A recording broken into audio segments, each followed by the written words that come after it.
जो माँ है वो लायक नहीं है अपने बच्चों का पालन करने के लिए, उनको सावधान किया जाता है कि आप पहला बच्चा मत करें।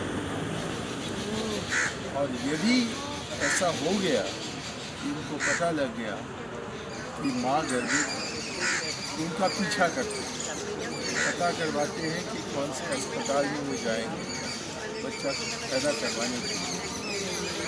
बच्चा के पैदा होने के घंटों के अंदर, कभी कभी मिनटों के अंदर बच्चे को छीन कर वो ले जाते हैं।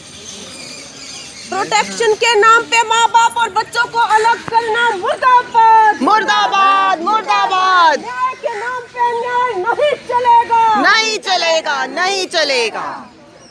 तो ऐसे बच्चों के जो वालिदैन हैं उनसे मुझे भी मिलने का मौका मिला। बहुत दुख की बात थी कि लड़का कह रहा था कि मेरे बुजुर्ग गुजरात से आए हैं, यहाँ ऐसा तो कभी हमने देखा भी नहीं, सोचा भी नहीं।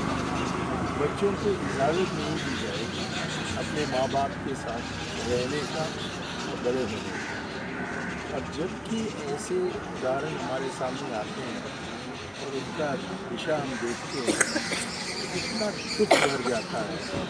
करवाओ कि बच्चों को निगाह करें। ये सागरिका की कहानी आपको शायद बताई गई होगी। आज के दिन यदि आप सागरिका को देखें, उनके बच्चों को देखें, तो साफ पता लगता है कि माँ को अपने बच्चों पर बहुत ही प्यार है और कि बच्चे भी बहुत राज़ी खुश हैं, इधर उधर खेलते हैं, कोई रोता नहीं है, कोई शिकायत नहीं करता है। और इसके बावजूद यदि तो ये जो वालिदैन हैं इनको वहीं नॉर्वे में फंसा होना पड़ता है और इनके दो बच्चे जो हैं उनको देखने तक का मौका नहीं मिलता, क्योंकि नॉर्वे के कानून के अनुसार जो बच्चे छीने जाते हैं उनको माँ बाप 18 साल तक नहीं देख सकते। और जब बच्चा 18 साल का हो गया हो, उसका क्या पहचान होगा अपने माँ बाप का। लेकिन क्योंकि इन्होंने संघर्ष को छेड़ा तो इसलिए इनको हम वापस ले पाए। हमारा संघर्ष जिंदाबाद, जिंदाबाद, जिंदाबाद। प्रोटेक्शन के नाम पर माँ बाप और बच्चों को अलग करना नहीं चलेगा, नहीं चलेगा, नहीं चलेगा। ये न्याय नहीं अन्याय है, अन्याय है, अन्याय है। और इन बच्चों को जब नॉर्वे ने पकड़ रखा था तो विपक्ष के नेता लोकसभा में उन्होंने कहा कि ये सहा नहीं जा सकता। वो थी सुषमा स्वराज। आज के दिन सुषमा स्वराज हमारे देश के विदेश मंत्री। तो जब उस देश के नॉर्वे के विदेश मंत्री यहाँ नई दिल्ली आए कोई 2-3 महीने पहले, तो तब और उसे देखकर मैंने सवाल उठाया संसद में कि जबकि आप विपक्ष में थे तो आपने इसी मुल्क के बारे में ये कहा कि बहुत बड़ा अन्याय है, क्योंकि उस ज़माने में जबकि शिकायत की गई थी वालिदैन के खिलाफ, तब ये बताया गया कि वो अपने बच्चों को हाथ से खिलाती है। ये एक इल्ज़ाम बना हुआ कि वहाँ शायद वो स्पून और फोर्क इस्तेमाल करते। लेकिन यहाँ लाजमी है, स्वाभाविक है कि लोग अपने हाथ के साथ खुद खाएं और अपने बच्चों को खिलाएं। लेकिन इसको एक बिंदु बनाकर ये कहकर कि माँ और बेटी आँख से आँख नहीं मिलाते हैं, तो कहीं कब नहीं देखा होगा।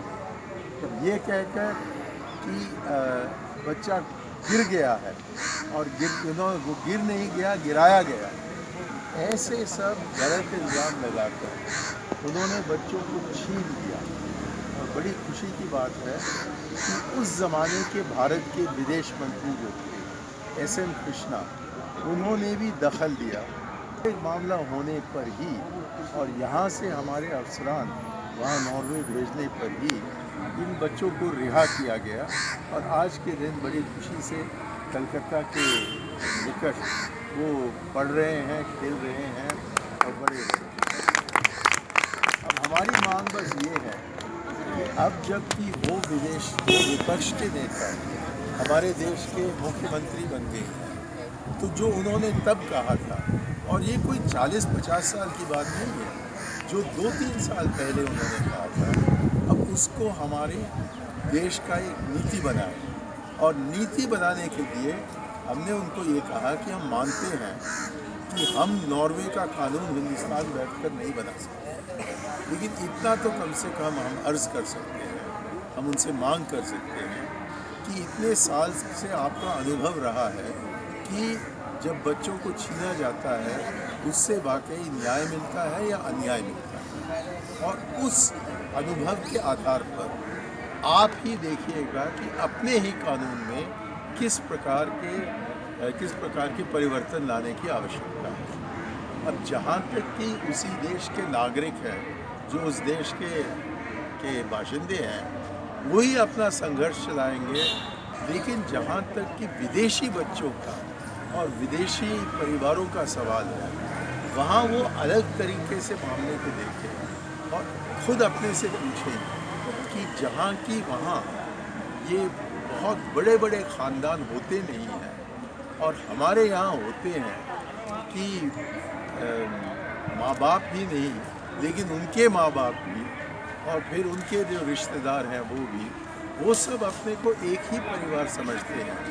जहाँ की इन विकसित देशों में वो सब रीति रिवाज छोड़े गए हैं, और बस माँ और बाप इकट्ठे अकेले रहते हैं, बच्चे को पालते हैं, और जब उनका